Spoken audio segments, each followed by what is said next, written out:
Hello everyone and welcome back to another video from Wake&Tech. In this video, I'm going to show you how to log out from your account on KuCoin. So let's get started right away.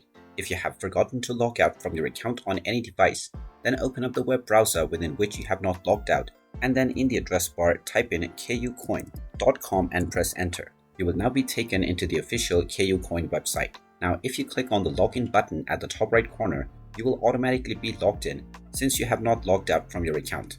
Once you have been logged into your account, you will be taken into your dashboard. Now if you wish to log out, click on your account icon at the top right corner and this will open up the pop-up menu within which you will see the logout button at the bottom section. Click on this option and now you will be logged out from your KuCoin account right away.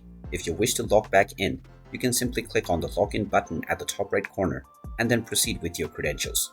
And there you have it. That is how easy it is to log out from your account on KuCoin. If you find this video helpful, make sure you hit that like button and subscribe to our channel if you haven't done so already. Also ring that notification bell to never miss another update from us. Thank you for watching and I will see you again in the next video.